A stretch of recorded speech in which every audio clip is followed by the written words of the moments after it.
कल हम लोग जो पढ़ रहे थे इसमें कुछ बाकी था ना हम लोग का? नहीं, कुछ पढ़ाया गया था, कुछ हम लोग का बाकी था।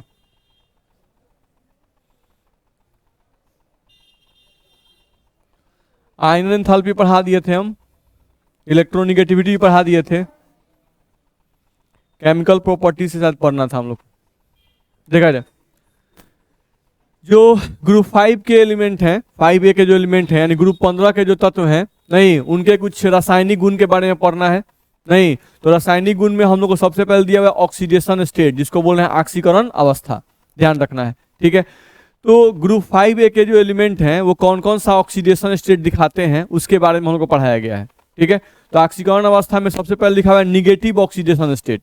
ठीक है, यानी हम लोग पहले देखेंगे कि जो ग्रुप 5A के तत्व हैं कौन कौन, नाइट्रोजन, फास्फोरस, आर्सेनिक, Sb और बिस्मथ, ये निगेटिव ऑक्सीडेशन स्टेट कौन कौन सा दिखाते हैं, ध्यान रखना है। ऑक्सीडेशन स्टेट का मतलब समझते हैं आप लोग? ऑक्सीकरण अवस्था, और उसका मतलब ही तो हुआ उसका हिंदी, ऑक्सीडेशन स्टेट का हिंदी हुआ ऑक्सीकरण अवस्था। नहीं, और इसका मतलब क्या हुआ? कोई भी एक परमाणु जब दूसरे परमाणु के साथ अभिक्रिया करता है, नहीं तो अभिक्रिया करने के बाद उस परमाणु पर जो आवेश उत्पन्न होता है उसी आवेश को हम लोग क्या कहते हैं? ऑक्सीकरण अवस्था। जैसे सोडियम और क्लोरीन जब आपस में रिएक्शन करते हैं तो सोडियम पर एक धन आवेश आता है और क्लोरीन पर एक ऋण आवेश आता है, तो सोडियम का ऑक्सीकरण अवस्था कितना होता है? +1, और क्लोरीन का ऑक्सीकरण अवस्था -1। बस में रहे। तो कोई भी एक परमाणु जब दूसरे परमाणु के साथ अभिक्रिया करता है, नहीं तो अभिक्रिया के दौरान वो इलेक्ट्रॉन का आदान प्रदान करते हैं। जब इलेक्ट्रॉन का आदान प्रदान होता है या इलेक्ट्रॉन का साझा होता है तो उसके कारण परमाणुओं पर कुछ आवेश उत्पन्न होते हैं। जो आवेश उत्पन्न होते हैं उन्हीं आवेशों को हम लोग क्या कहते हैं? ऑक्सीकरण अवस्था। ठीक है, तो ये हम लोग को ध्यान रखना है। चलो अब हमको देखना है कि जो ग्रुप 5A के तत्व हैं वो कौन कौन सा ऑक्सीकरण अवस्था दिखाते हैं, उसके बारे में हम लोग को बताया गया है। चलो लिखा हुआ है इस वर्ग के सभी तत्वों के बाहरी कक्ष में 5 इलेक्ट्रॉन उपस्थित रहते हैं। सही बात है, आप किसी को भी ले लो तो यहां पर सबके बाहरी कक्ष में कितने इलेक्ट्रॉन रहते हैं? 5 इलेक्ट्रॉन रहते हैं, ध्यान रखना है। ठीक है, जैसे आप नाइट्रोजन लेते हो तो नाइट्रोजन का एटॉमिक नंबर कितना?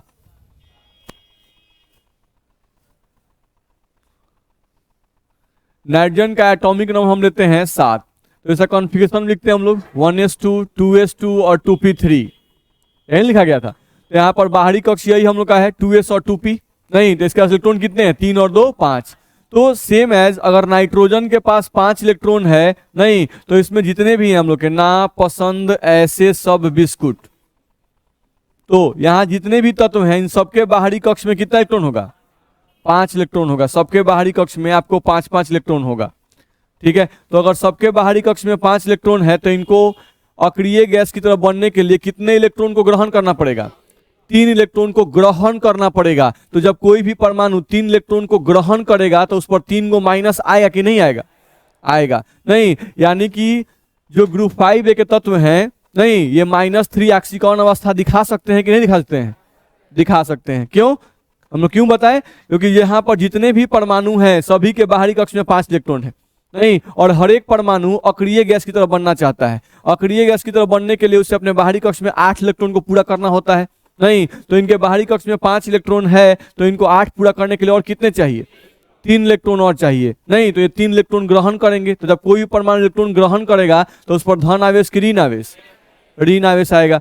चलो तो लिख रहा है इस वर्ग के सभी तत्वों के बाहरी कक्ष में 5 इलेक्ट्रॉन उपस्थित रहते हैं, इसलिए इन्हें नोबल गैसों की तरह बनने के लिए सिर्फ 3 इलेक्ट्रॉन की आवश्यकता होती है। जबकि किसी भी मेटल से 3 इलेक्ट्रॉन को ग्रहण करके X3- में बदलने के लिए बहुत ज्यादा ऊर्जा चाहिए। ध्यान रखना है। नहीं इस बात को आप समझ रहे हैं? जैसे कहने का मतलब यहां पर यह सेंस है कि अगर मान लो कि नाइट्रोजन ही है, ठीक है, और नाइट्रोजन को 3 इलेक्ट्रॉन ग्रहण करना है, तो सोचो पहले नाइट्रोजन जब 1 इलेक्ट्रॉन नाइट्रोजन का अगर हम फोटो बनाए तो ये हो गया नाइट्रोजन का फोटो, 1 कक्ष 2 कक्ष, ठीक है, और इसके पास 5 इलेक्ट्रॉन होते हैं। बाहरी कक्ष में क्या इलेक्ट्रॉन? 5, 1 2 3 4 5 5 इलेक्ट्रॉन इसके पास पहले से हैं। और इन पांचों पर कौन सा आवेश है? ऋण आवेश है। ध्यान रखना है, ठीक है। तो अब इसको 1 इलेक्ट्रॉन मान लो तुम ग्रहण करवाओ, तो इस इलेक्ट्रॉन पर भी क्या चार्ज है, माइनस चार्ज है। अब इस इलेक्ट्रॉन को तुम इसके अंदर डालना चाहोगे तो ये जो पहले से इलेक्ट्रॉन उपस्थित हैं वो इस पर कौन सा बल लगाएंगे, रिपल्सिव फोर्स। क्या लगाएंगे, रिपल्सिव फोर्स। तो क्या इलेक्ट्रॉन को ग्रहण करने की जो हम लोग बात करते हैं क्या वो बहुत आसान बात है, नहीं, ध्यान रखना है, नहीं, ध्यान रखना है कि इस बाहरी इलेक्ट्रॉन को अगर इस नाइट्रोजन के अंदर डालना है, नहीं, तो ये जो बाहरी कक्ष में उपस्थित इलेक्ट्रॉन है वो बाहरी इलेक्ट्रॉन पर विकर्षण बल लगाएंगे और ये जो नाभिक है वो इस इलेक्ट्रॉन पे कौन सा बल लगाएगा, अट्रैक्शन फोर्स। ए का मतलब अट्रैक्शन फोर्स। नहीं, अब ये इलेक्ट्रॉन इसमें अंदर कब जाएगा, जब अट्रैक्शन फोर्स का मान ज्यादा होगा किससे, रिपल्सिव फोर्स से। नहीं, तो ऐसा नहीं है कि भाई आप नोबल गैस की तरफ बनना चाहते हैं, मेरे पास 5 इलेक्ट्रॉन है, हम नोबल गैस की तरफ बनना चाहते हैं तो हमको 3 इलेक्ट्रॉन ग्रहण कर लेना है। नहीं, तो 3 इलेक्ट्रॉन ग्रहण कर लेना है तो हलवा नहीं है कि ग्रहण कर लेना है, बस मेरा है ना। नहीं, इसको आपको ग्रहण करने के लिए बहुत ज्यादा ताकत चाहिए, ध्यान रखना है। नहीं, इसमें आकर्षण के लिए यानी इस इलेक्ट्रॉन को खींचने के लिए एक एगो है और बाकी लोग सब ठेल नहीं वाले हैं, बस मेरा है। जितने भी इलेक्ट्रॉन होंगे वो सब क्या होंगे, विकर्षण लगाएंगे और ये नाभिक क्या लगाएगा, आकर्षण लगाएगा, ध्यान रखना है। तो इलेक्ट्रॉन को ग्रहण करना उतना आसान नहीं होता है, ध्यान रखना है, ठीक है। तो यहां पर हम लोग को एक इलेक्ट्रॉन को मान लो अगर ग्रहण कर भी लिया किसी भी तरह से, तब नाइट्रोजन पर क्या चार्ज आ जाएगा, माइनस चार्ज। नाइट्रोजन पे क्या आ जाएगा, माइनस चार्ज। नहीं, तो अब माइनस चार्ज हो गया एक ही इलेक्ट्रॉन ग्रहण करने पर। अब एक और इलेक्ट्रॉन आप कहिए कि ग्रहण इसमें करवाइए तो क्या वो आसान होगा, वो और ज्यादा मुश्किल होगा, ध्यान रखना है, ठीक है। क्योंकि इलेक्ट्रॉन की संख्या जैसे ही बढ़ेगी तो विकर्षण भी तो और बढ़ गया, नहीं, विकर्षण और बढ़ गया, ध्यान रखना है। नाभिक तो वही है, नाभिक क्या है, वही है, इसके में कोई बदलाव नहीं हुआ। जो यहाँ पे नाभिक है वही नाभिक यहाँ है, नहीं, लेकिन इलेक्ट्रॉन की संख्या यहाँ पहले 5 थी, अब इलेक्ट्रॉन संख्या यहाँ कितनी हो गई, 6। तो विकर्षण बल का मान क्या हो गया, बढ़ नहीं गया, 1 2 3 4 5 और 1 6, तो विकर्षण बल का मान तो बढ़ गया। मेरी बात समझ में आ रही है। तो हमको यहाँ पर ध्यान रखना होगा कि इलेक्ट्रॉन ग्रहण करना इतना आसान काम नहीं है, इतनी आसानी से आप इलेक्ट्रॉन ग्रहण नहीं कर सकते हैं।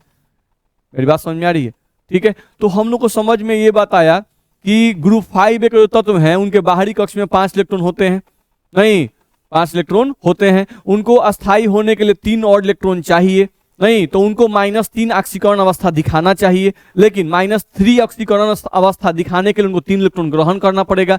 क्या 3 इलेक्ट्रॉन को ग्रहण करना बहुत आसान है, नहीं, ग्रहण करना आसान नहीं है। इसीलिए हम लोगों का ये जो ग्रुप 5 के तत्व हैं, नाइट्रोजन, फॉस्फोरस, आर्सेनिक, Sb और बिस्मथ जो हैं, इनकी जब हम लोग बात करेंगे, नहीं, तो ये सभी ध्यान रखना है, सामान्यतः कौन सा बॉन्ड बनाएंगे, कोवैलेंट बॉन्ड दिखाएंगे। कौन सा बॉन्ड बनाएंगे, कोवैलेंट बॉन्ड दिखाएंगे, ध्यान रखना है, सभी कोवैलेंट बॉन्ड बनाएंगे। क्योंकि इलेक्ट्रॉन ग्रहण करने के कारण कौन सा बॉन्ड बनता है, आयनिक बॉन्ड, नहीं, तो क्या आयनिक बॉन्ड बनाना आसान है 3 इलेक्ट्रॉन ग्रहण करके, पॉसिबल नहीं है। मेरी बात समझ में आ रही है ना। नहीं, आप इलेक्ट्रॉन ग्रहण कीजिएगा तो आयनिक बॉन्ड, इलेक्ट्रॉन का साझा कीजिएगा तो कोवैलेंट बॉन्ड, सहभाजन बॉन्ड, सहसंयोजी बॉन्ड जिसको आप बोलते हैं, ध्यान रखना है। नहीं, तो ये लोग -3 ऑक्सीडेशन स्टेट दिखाएंगे लेकिन सहभाजन बॉन्ड बनाते हुए, आयनिक बॉन्ड बनाते हुए नहीं दिखाएंगे, ठीक है। तो ये बात हम लोग को ध्यान में रखना पड़ेगा। अब इसमें सिर्फ एक नाइट्रोजन ऐसा है जो हम लोगों का आयनिक बॉन्ड बना सकता है, क्योंकि इसका आकार छोटा होता है, इसकी विद्युतनात्मकता ज्यादा होती है, इसलिए इसके इलेक्ट्रॉन खींचने की क्षमता क्या होती है, ज्यादा होती है। नहीं, तो इसका आकार छोटा है, इसका जो आकार है वो छोटा है, ठीक है। साथ साथ इसकी विद्युतनात्मकता यानी इलेक्ट्रोनिगेटिविटी भी क्या है, ज्यादा है, तो इसके इलेक्ट्रॉन खींचने की क्षमता ज्यादा है। तो ये कभी आयनिक बॉन्ड बना सकता है, ध्यान रखना है, लेकिन इसके बाकी तत्व जो हैं वो कोई भी आयनिक बॉन्ड नहीं बनाएंगे, दिक्कत है। तो ये आयनिक बॉन्ड बनाकर -3 ऑक्सीडेशन स्टेट दिखा सकता है, लेकिन ये लोग कोवैलेंट बॉन्ड बनाकर -3 ऑक्सीडेशन स्टेट दिखाएंगे, ठीक है। ये हम लोग को ध्यान में रखना होगा। चलो, जैसे आप इसको देख सकते हो, क्या लिखा हुआ है हम लोग पढ़े, यहां से हम लोग को लिखा हुआ है, आप देख सकते हो कि जबकि किसी भी मेटल से 3 इलेक्ट्रॉन को ग्रहण करके X3- में बदलने के लिए बहुत ज्यादा ऊर्जा चाहिए, नहीं, इतनी आसानी से आप 3 इलेक्ट्रॉन को ग्रहण नहीं कर सकते हैं। चलो यहाँ लिखा हुआ है nitrogen phosphorus arsenic Sb bismuth, लिखा हुआ है कि -3 ऑक्सीडेशन स्टेट दिखाने की प्रवृत्ति घटती जाती है। ऊपर से नीचे आएंगे तो -3 ऑक्सीडेशन स्टेट दिखाने की प्रवृत्ति क्या होगी, घटती जाती है। नहीं, क्योंकि ऊपर से नीचे आने पर क्या होता है, विद्युत ऋणात्मकता का मान घटता है, इलेक्ट्रोनिगेटिविटी का मान घटेगा। इसके इलेक्ट्रॉन खींचने की क्षमता सबसे ज्यादा, इसकी उससे कम, इसकी उससे कम, इसकी उससे कम, इसकी सबसे कम। नहीं तो इलेक्ट्रॉन खींचेगा तब ना -3 ऑक्सीडेशन स्टेट दिखाएगा भाई। नहीं तो -3 ऑक्सीडेशन स्टेट सबसे आसानी से कौन दिखा सकता है, नाइट्रोजन। और जैसे जैसे हम ऊपर से नीचे आएंगे विद्युत ऋणात्मकता का मान घटता जाएगा, तो विद्युत ऋणात्मकता का मान घटेगा तो इलेक्ट्रॉन ग्रहण करने की क्षमता भी घटेगी। नहीं तो -3 ऑक्सीडेशन स्टेट दिखाने की भी क्षमता क्या होगी, घट जाएगी। इस बात में दिक्कत है नहीं, तो ये ध्यान रखना होगा। तो ये सब आपका ऑब्जेक्टिव में पूछता है, ऑब्जेक्टिव में आपका पूछता है नहीं कि हम लोगों का ऊपर से नीचे ग्रुप 5 में जब ऊपर से नीचे आते हैं तो -3 ऑक्सीकरण अवस्था दिखाने की प्रवृत्ति बढ़ती है, घटती है, कोई बदलाव नहीं होता है, ये आपको ध्यान रखना होगा। नहीं तो यहाँ पर ध्यान रखेंगे कि ऊपर से नीचे आएंगे तो -3 ऑक्सीकरण अवस्था दिखाने की प्रवृत्ति क्या होगी, घटती जाती है। बस सिंपल सी बात याद रखनी है। चलिए आगे बढ़े हम लोग। यहां से हम लोग आ जाएं तो क्या लिख रहा है, लिख रहा है फिर भी इस वर्ग का नाइट्रोजन N3- आयन यानी कि नाइट्राइड आयन बनाता है। नहीं, नाइट्रोजन का लिख रहा है कि N3- आयन बनाता है। तो अभी तो हम बताए कि ये बना सकता है, क्यों, क्योंकि इसका आकार छोटा होता है, इसकी विद्युत ऋणात्मकता ज्यादा होती है, वही सब होता है। क्योंकि नाइट्रोजन अपने वर्ग में सबसे छोटा तथा सबसे ज्यादा विद्युत ऋणात्मक होता है। नहीं तो छोटे परमाणु जो होते हैं उनके इलेक्ट्रॉन खींचने की क्षमता क्या होती है, ज्यादा होती है। ठीक है, इसी कारण से नाइट्रोजन अत्यधिक इलेक्ट्रोपॉजिटिव धातुओं के साथ -3 ऑक्सीडेशन स्टेट दिखाता है। नहीं तो नाइट्रोजन 3 इलेक्ट्रॉन खींचेगा, तो इलेक्ट्रॉन किससे खींचेगा, जो इलेक्ट्रॉन देने वाला होगा। तो आवर्त सारणी में इलेक्ट्रॉन देने वाला काम कौन करते हैं, धातु।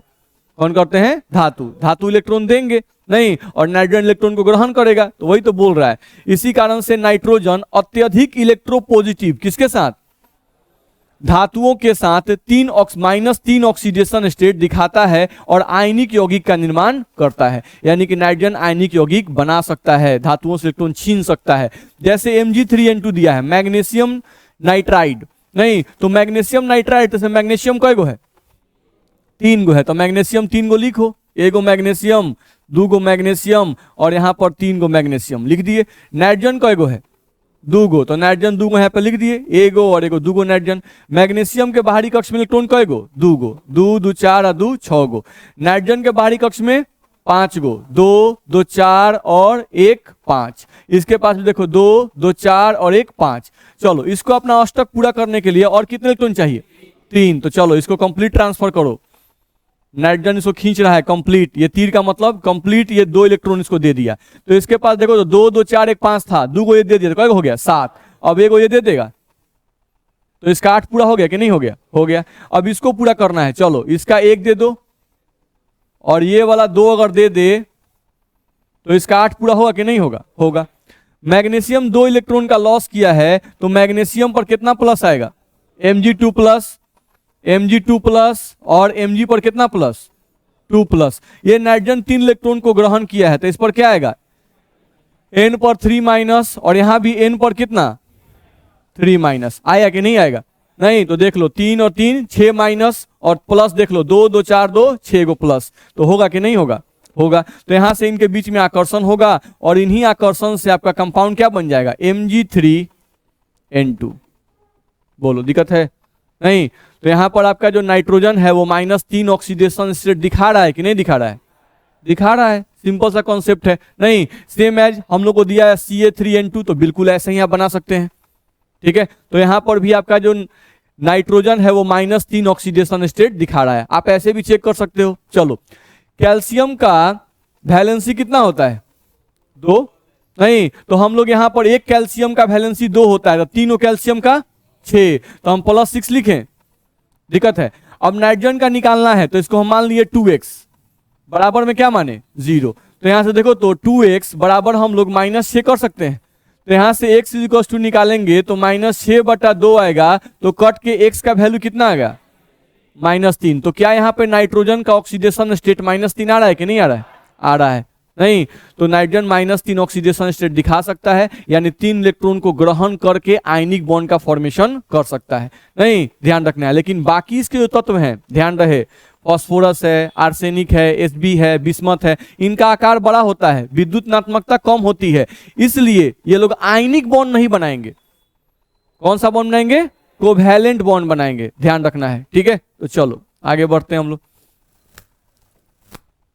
देखा जाए, यहां से लिख रहा है कि इस वर्ग के दूसरे तत्व सहभाजन यौगिकों का निर्माण करते हैं, धातुओं के साथ भी।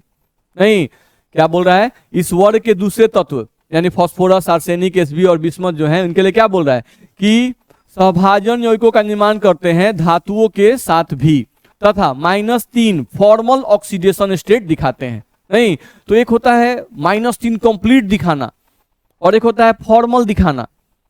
नहीं, कंप्लीट माइनस नहीं है, वो आंशिक है, ध्यान रखना है। जैसे यहां पर नाइट्रोजन का जो हम लोग पीछे भी निकाल रहे थे, वो कंप्लीट था, क्यों? क्योंकि आयनिक बॉन्ड बन रहा था। ठीक है, अब यहां पर देखो, जैसे एग्जांपल दिया हुआ है Ca3P2 दिया हुआ है ना, तो यहां पर भी तुम ऑक्सीडेशन स्टेट निकालोगे तो यहां पे कैसे निकालोगे? कैल्शियम का +2 होता है, 3 कैल्शियम कितना? +6। यहां क्या निकालोगे? +2x, पूरे मॉलिक्यूल पे कोई चार्ज नहीं तो बराबर में 0। आप क्या लिखोगे? 2x बराबर -6, x बराबर -6/2, वैल्यू क्या आ जाएगा? -3। तो यहां भी तो फास्फोरस का ऑक्सीडेशन स्टेट, हम फास्फोरस को नहीं x माने हैं जी, नहीं, तो फास्फोरस का ऑक्सीडेशन स्टेट यहां पर कितना आया? -3। तो यहां पर भी -3 आ रहा था। और अभी हम लोग एग्जांपल दिए थे Ca3N2 दिए थे ना? नहीं, तो यहां भी हम लोग का नाइट्रोजन ने कितना आया था? -3। लेकिन ये जो है वो आयनिक है और ये क्या है? कोवैलेंट कंपाउंड है, ध्यान रखना है। ये आपका कोवैलेंट कंपाउंड है, ये आयनिक कंपाउंड नहीं है। मेरी बात समझ में आ रही है? नहीं, तो यहां से आपको ध्यान रखना पड़ेगा कि अगर इसका फॉर्मेशन आप ऐसे कर दिए, ध्यान रखना, इसका फॉर्मेशन अगर हम ऐसे लिख दें इस तरह से, देखो तो कैल्शियम कैल्शियम कैल्शियम और फास्फोरस यहां पर 2 को लिख दें इस तरह से, नहीं, और फास्फोरस के बाहरी कक्ष में 2, 2, 4 और 1, 5 कर दें। इसके पास भी 2, 2, 4 और 1, 5 कर दें। इसके पास 2 इलेक्ट्रॉन होता है बाहरी कक्ष में, 2 इलेक्ट्रॉन लिख दिए, 2 इलेक्ट्रॉन लिख दिए। और अगर हम इसको ऐसे बॉन्ड बना दें इस तरह से,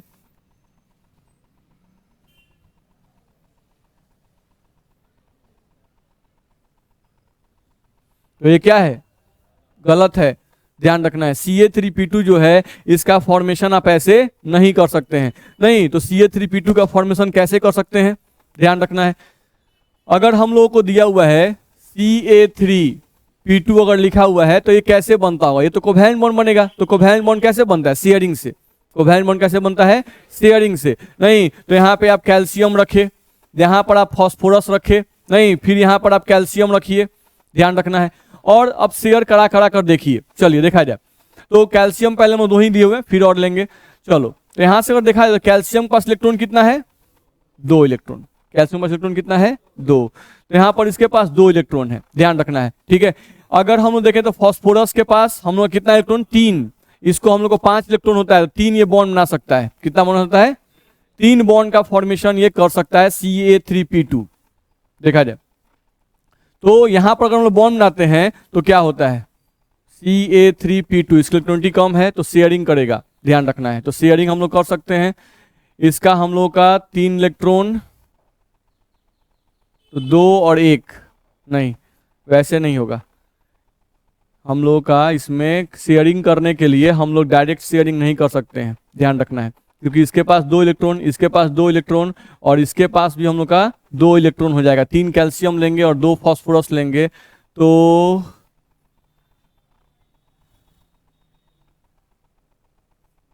एक इलेक्ट्रॉन शेयरिंग हम शेयरिंग कराते हैं। अगर इसका 2 इलेक्ट्रॉन ले लें हम लोग, एक बार थोड़ा शेयरिंग करा चेक कर लेते हैं।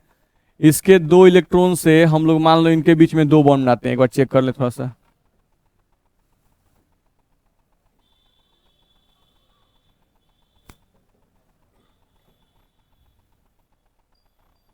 देखा जाए, जैसे मान लो हम कैल्शियम ले लें, फास्फोरस ले लें, ठीक है, फिर से यहाँ कैल्शियम ले लें और फिर क्या ले लें? फास्फोरस ले लें और फिर कैल्शियम ले लें, ठीक है। कैल्शियम 3 हो गया और फास्फोरस 2 हो गया। एक कैल्शियम 2 बॉन्ड बनाता है, 2 बॉन्ड बना दे। फॉस्फोरस 3 बॉन्ड बनाता है, बना दें। कैल्शियम 2 बॉन्ड बनाता है, बना दें। और यहाँ पर हम लोग 2 बॉन्ड बना दें, ठीक है, इस तरह से। अब देखो तो कुछ ऐसे इसको बनाते, फिगर्स बनाना होता तो क्या होता, कैल्शियम फॉस्फोरस, पहले इन दोनों को बना रहे हैं तो कैल्शियम का इसका 2 इलेक्ट्रॉन और इसका कितना 2 इलेक्ट्रॉन, तो इसका 2 इलेक्ट्रॉन, तो इसका 1 इलेक्ट्रॉन इससे शेयरिंग करेगा और इसका 1 इलेक्ट्रॉन इससे शेयरिंग करेगा। मेरी बात समझ में आ रही है? नहीं, हम लोग को ध्यान रखना है कि फॉस्फोरस जो है वो कितना बॉन्ड बनाएगा, 3 बॉन्ड, क्योंकि उसके पास 5 तो हैं नहीं, तो जिसके पास 5 है उसको 3 और पूरा करना है, तो 3 और पूरा करना है तो कितना बॉन्ड बनाएगा, 3 और बॉन्ड बनाएगा। नहीं तो यहाँ पर देख लो, जो वही हम लोग यहाँ बनाए हुए हैं, तो यहाँ पर कैल्शियम 2 बॉन्ड, तो कैल्शियम का 1 इलेक्ट्रॉन फॉस्फोरस के 1 इलेक्ट्रॉन क्या करेगा, शेयरिंग करेगा। फिर कैल्शियम का 1 इलेक्ट्रॉन फॉस्फोरस का इलेक्ट्रॉन शेयरिंग करेगा, तो फॉस्फोरस का हम लोगों का कितना यूज हो गया, 1 2 3 और एक ये बच जाएगा, ये लोन पेयर बच जाएगा, ध्यान रखना है। फिर यहाँ से इस फॉस्फोरस के पास 1 बचा है इलेक्ट्रॉन, तो इस कैल्शियम का 1 इलेक्ट्रॉन और इस फॉस्फोरस का 1 इलेक्ट्रॉन शेयरिंग करेगा। चलो फिर यहाँ से आ जाओ, अब इस कैल्शियम के पास 1 इलेक्ट्रॉन बचा है, तो इस फॉस्फोरस का 1 इलेक्ट्रॉन इस कैल्शियम के साथ, इस फॉस्फोरस के साथ शेयरिंग करेगा। अब इस फॉस्फोरस का 1 यूज कर लिया, नहीं तो इसका कैल्शियम का 2 इलेक्ट्रॉन, तो इसका 1 इलेक्ट्रॉन और इसका 1 इलेक्ट्रॉन बॉन्डिंग बनाएगा कि नहीं बनाएगा, बनाएगा। जैसे आप ये समझते हो ना, जैसे हम लोग फॉस्फोरस का एटॉमिक नंबर लिखते हैं 15, आउटर कॉन्फ़िगरेशन लिखते हैं 3s2 और 3p3, तो अगर आप देखोगे 3s का डब्बा तो 1 बनता है, और अगर 3p का डब्बा देखोगे तो डब्बा कितना बनता है, 3 बनता है। तो फॉस्फोरस के पास अजोड़ा इलेक्ट्रॉन होते कितने हैं, 3, तो जितना अजोड़ा होता है उतना ही कोई क्या बनाता है, बॉन्ड बनाता है। तो यहाँ पे फॉस्फोरस कितना बॉन्ड बनाएगा, 3 बॉन्ड, नहीं तो फॉस्फोरस के पास 3 अजोड़ा तो 3 बॉन्ड बनाएगा और 1 लोन पेयर उसके पास बच जाएगा। नहीं तो देख लो 1 लोन पेयर बचा हुआ है, जो इलेक्ट्रॉन बॉन्ड में भाग नहीं लेता उसको क्या कहते हैं, लोन पेयर। तो ये लोन पेयर बचा हुआ है, यहाँ भी लोन पेयर बचा हुआ है और इसका 3 इलेक्ट्रॉन भाग ले रहा है, देखो 1 2 3, यहाँ भी देखो इस फॉस्फोरस का 1 2 और 1 3 भाग ले रहा है। तो इस तरह से आप बॉन्डिंग दिखा सकते हो, बस में आ रहा है। तो यहाँ जो बॉन्ड बन रहा है वो कौन सा बॉन्ड बन रहा है, कोवैलेंट बॉन्ड बन रहा है। नहीं, ये जो बॉन्ड हम लोग के बन रहे हैं ये सब आपके कोवैलेंट बॉन्ड यानी सहभाजन आबंध है, ये सब आयनिक बॉन्ड नहीं है। तो इसके बनाने का तरीका क्या हो गया, अलग हो गया। नहीं, उसमें हम लोग क्या दिखा रहे थे, एरो से दिखा रहे, कैल्शियम 2 इलेक्ट्रॉन दे दिया, बोल रहे थे। नहीं, तो दोनों में डिफरेंस है कि नहीं है, है। तो ये ध्यान में रखना होगा कि फॉस्फोरस जो है वो कैल्शियम के साथ कोवैलेंट बॉन्ड बनाता है, आयनिक बॉन्ड का फॉर्मेशन नहीं करता है। दिक्कत है? नहीं, चलो तो ये बात ध्यान में रखना पड़ेगा। सेम एज अगर यहाँ पे ऑक्सीडेशन स्टेट निकालोगे तो यहाँ भी कोवैलेंट बॉन्ड ही है, ध्यान रखना है। और यहाँ भी कितना आएगा, -3 आएगा। आप मानोगे ना, इसका सोडियम कितना होता है, +1, तो 3 सोडियम का +3 प्लस x बराबर 0, x बराबर -3। सेम एज यहाँ पे आप निकालोगे तो जिंक का कितना होता है, +2, तो 3 जिंक है तो कितना होगा, +6, और यहाँ पे प्लस में 2x बराबर 0, जिसका निकालना होता है उसको x मानते हैं, तो 2 को s भी है तो 2x मान लिए। नहीं तो यहाँ पे आपका वैल्यू क्या आएगा, 2x बराबर में क्या आएगा, -6, तो x बराबर क्या आएगा, -6/2, काटेंगे कितना आएगा, -3। तो सब कैसे -3 आ रहा है, लेकिन सभी क्या है, कोवैलेंट कंपाउंड है। बात समझ में आ रही है?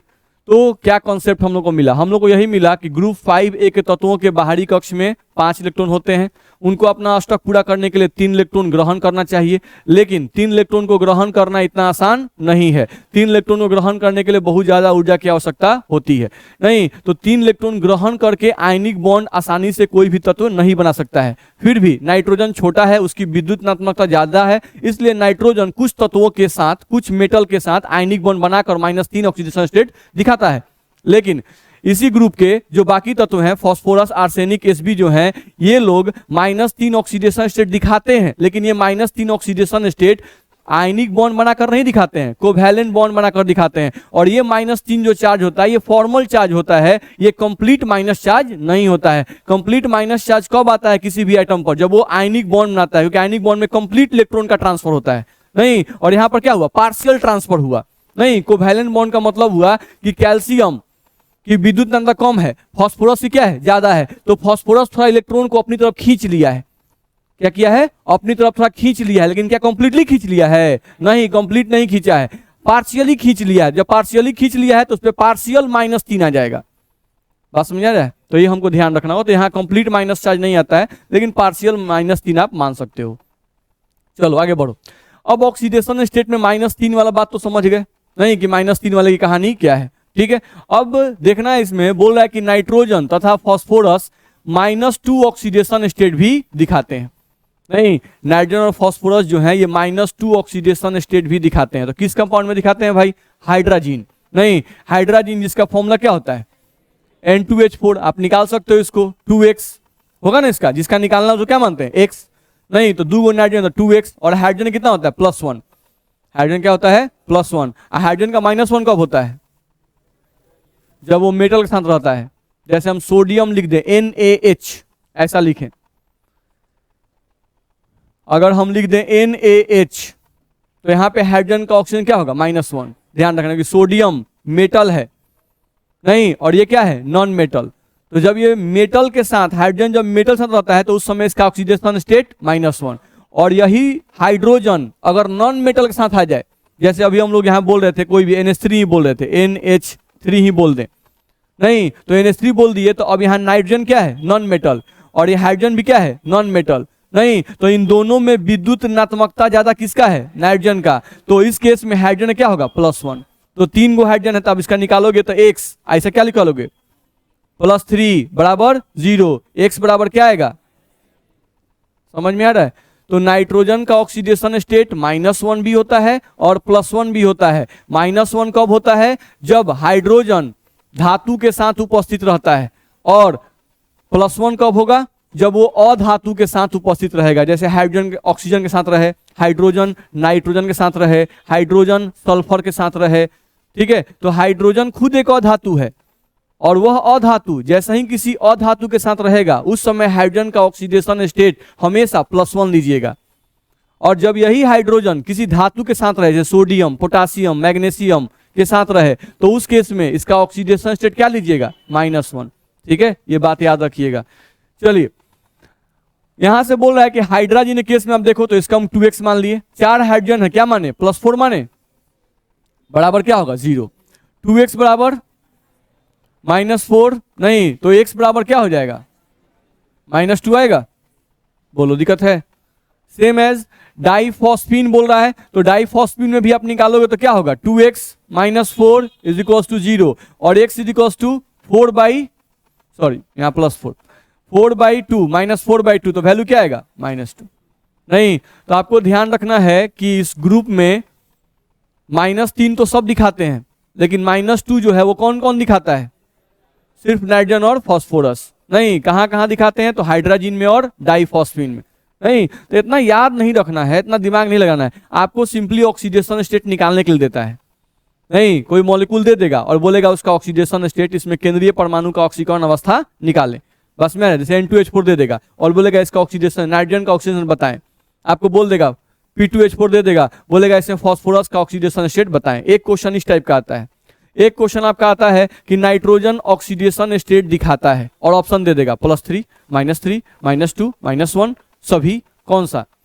नहीं, अभी सब नहीं पढ़े, पहले नहीं बोलना है, सभी होता है, बस में आ रहा है। ठीक है, -3 मिल गया कि नहीं? -2 मिल गया कि नहीं? अभी सब मिलेगा, बस में आ रहा है। तो ये नाइट्रोजन ऐसा है ना, सब दिखाता है, तो ऑप्शन में सभी टिक करना होता है। फास्फोरस जो होता है वो सब नहीं दिखाता है, नहीं, और बाकी जो है वो भी सब नहीं दिखाते हैं, ध्यान रखना। लेकिन नाइट्रोजन जो है वो आपका मैक्सिमम ऑक्सीडेशन स्टेट शो करता है। ठीक है, तो इस टाइप का क्वेश्चन आपको आता है, तो उसको ध्यान में रखिएगा। चलिए, तो मेरे हिसाब से ये हम लोग पढ़ा दिए ना, नाइट्रोजन ऑक्सीडेशन स्टेट -1 दिखा। हाँ, एक हम लोग का यहाँ था नाइट्रोजन -1 ऑक्सीडेशन स्टेट भी दिखाता है।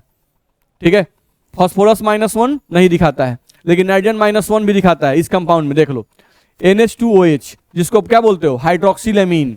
नहीं, हाइड्रोक्सिलेमीन जो है इस कंपाउंड में ये -1 ऑक्सीडेशन स्टेट भी दिखाता है। देखो, हाइड्रोक्सिलेमीन को तोड़ोगे तो ऐसे जुटेगा है NH2+, इसको अलग करो, ये OH- अलग हो जाएगा, प्लस में OH-। अब ये जो NH2+ तुमको मिला है, इसमें नाइट्रोजन का ऑक्सीडेशन स्टेट तुमको निकालना है। नहीं तो निकालोगे तो क्या मानोगे? X। हाइड्रोजन क्या मानोगे? +1, तो कितना होगा? +2, बराबर में क्या लिखें? +1 लिखेंगे। नहीं, अब यहां से क्या होगा? x = 1, इसको इधर भेज दो, तो 1 - 2 बराबर में क्या आएगा? -1। तो x का वैल्यू -1 आया कि नहीं आया? आया। तो हाइड्रोक्सिलेमीन के केस में नाइट्रोजन का ऑक्सीडेशन स्टेट कितना होता है? -1 होता है। ठीक है, तो समझ में आया कि अच्छा नाइट्रोजन जो है बड़ा भयंकर चीज है। -3 भी शो करता है, -2 भी शो करता है, -1 भी शो करता है, अभी और भी बहुत सारे चीजें। ठीक है, चलो तो इतना हम लोग को समझ में आ गया, ये हम लोग को देख लिए। इसको सेव कर लें, अगला हम लोग खोल लें।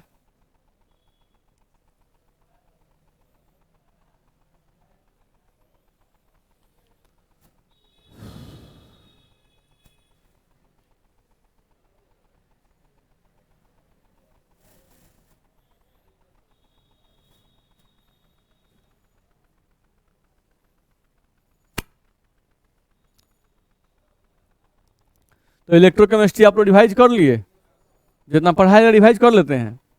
गजब। नहीं, अब पूछा जाता है तो बता दीजिएगा ना।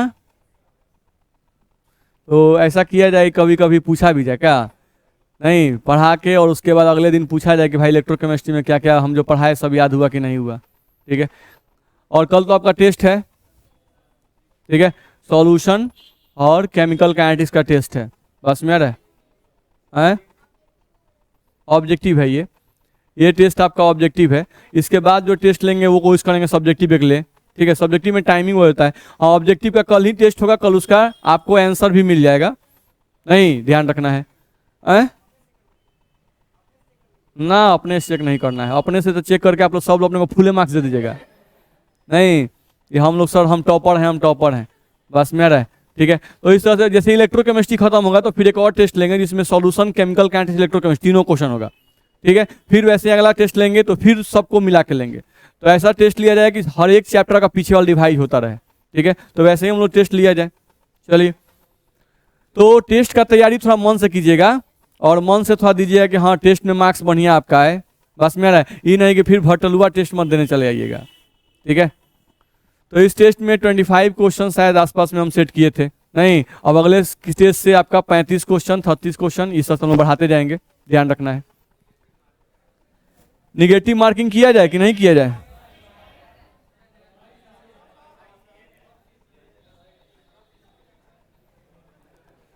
चलिए देखा जाए, यहां पर आ जाए।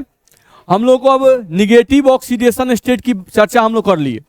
नहीं, ग्रुप 5A के जो एलिमेंट थे उनके निगेटिव ऑक्सीडेशन स्टेट की चर्चा हम लोग कर लिए। अब बारी आती है पॉजिटिव ऑक्सीडेशन स्टेट की। नहीं, ठीक है, पॉजिटिव ऑक्सीडेशन की बात करते हैं, यानी धनात्मक ऑक्सीकरण अवस्था। नहीं, तो उसको हम लोग को अब देखना है। चलो भाई देखते हैं। लिख रहा है इस वर्ग के सभी तत्व पॉजिटिव ऑक्सीडेशन स्टेट दिखाते हैं। इस वर्ग के सभी तत्व पॉजिटिव ऑक्सीडेशन स्टेट दिखाते हैं, ध्यान रखना है। ठीक है, इस वर्ग के सभी तत्व +3 तथा +5 ऑक्सीडेशन स्टेट दिखाते हैं। नहीं, इस वर्ग के सभी तत्व +3 तथा +5 ऑक्सीडेशन स्टेट दिखाते हैं, यानी +3 भी दिखाते हैं और +5 भी दिखाते हैं, ध्यान रखना है। इस वर्ग में ऊपर से नीचे आने पर +5 ऑक्सीडेशन स्टेट की स्टेबिलिटी घटती है तथा +3 ऑक्सीडेशन स्टेट की स्टेबिलिटी बढ़ती है, ध्यान रखना है। देखो यहाँ पर जैसे नाइट्रोजन, फास्फोरस, आर्सेनिक, Sb और Bi। नहीं, यहाँ पर थोड़ा हम लोग समझ लेते हैं, फिर इसको हम लोग समझा देते हैं आपको। देखा जाए, यहां पर हम देखें अगर तो नाइट्रोजन, फास्फोरस, आर्सेनिक, Sb और बिस्मथ, ध्यान रखना है। ये बोल रहा है क्या कि ये +3 भी शो करेगा, +5 भी शो करेगा, ये भी +3 भी शो करेगा, +5 भी शो करेगा, ये भी +3 भी शो करेगा, +5 भी, ये भी हम लोग का +3 भी शो करेगा, +5 भी शो करेगा, ये भी हम लोग का +3 भी शो करेगा और +5 भी शो करेगा। यानी इस वर्ग में जितने भी तत्व हैं ये पॉजिटिव ऑक्सीडेशन स्टेट में +3 भी शो करते हैं और +5 भी शो करते हैं। लेकिन ये बोल क्या रहा है कि जैसे जैसे आप ऊपर से नीचे आओगे +5 ऑक्सीकरण अवस्था दिखाने की प्रवृत्ति घटती जाती है। नहीं, यानी कोई पूछे कि बिस्मथ का अस्थाई ऑक्सीकरण अवस्था कौन है, तो +3 है, +5 नहीं है। ये आपके ऑब्जेक्टिव में पूछ चुका है, ध्यान रखना है कि बिस्मथ की अस्थाई ऑक्सीकरण अवस्था होती है। नहीं, और ऑप्शन दिया गया था +3, +5, +1, +2 इस दिया गया था, तो कौन सा होगा? +3।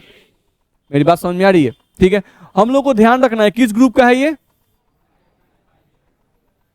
5A ग्रुप का है।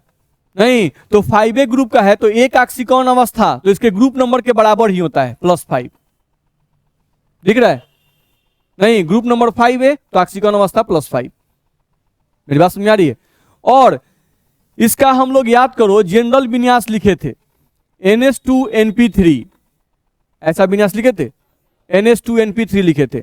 अब एक 11th में टॉपिक आता है, हम वो पढ़ा नहीं रहे हैं, एक टॉपिक आता है जिसको हम बोलते हैं अक्रिय जोड़ी प्रभाव, इनर्ट पेयर इफेक्ट।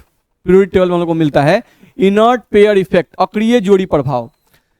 अक्रिय जोड़ी प्रभाव एक ऐसा प्रभाव है जिस प्रभाव के कारण एक परमाणु के बाहरी कक्ष के S के 2 इलेक्ट्रॉन, एक परमाणु के बाहरी कक्ष के S के 2 इलेक्ट्रॉन अभिक्रिया में भाग लेना बंद कर देते हैं।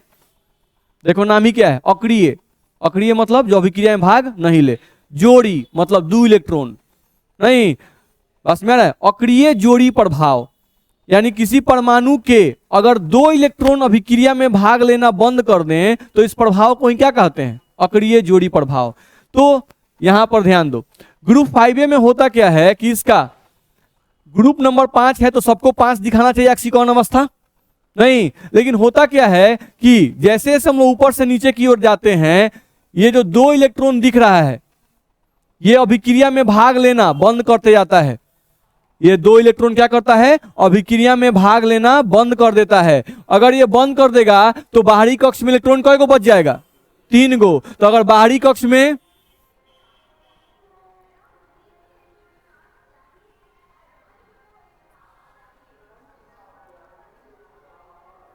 अभी छपरा के मेयर का चुनाव हो रहा है ना,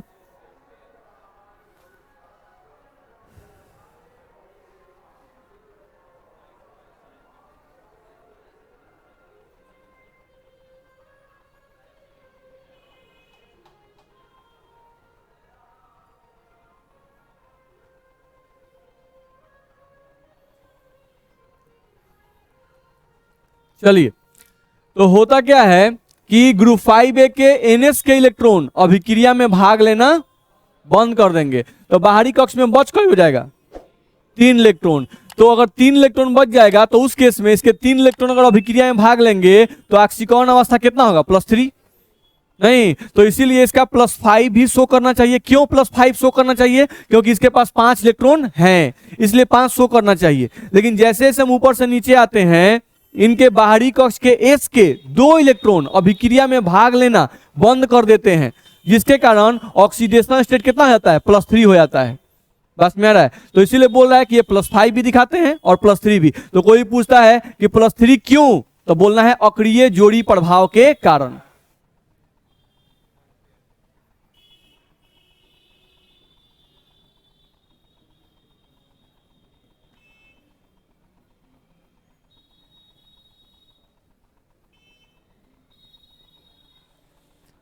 अक्रिय जोड़ी प्रभाव के कारण ऐसा होता है, ध्यान रखना है। बोलो दिक्कत है?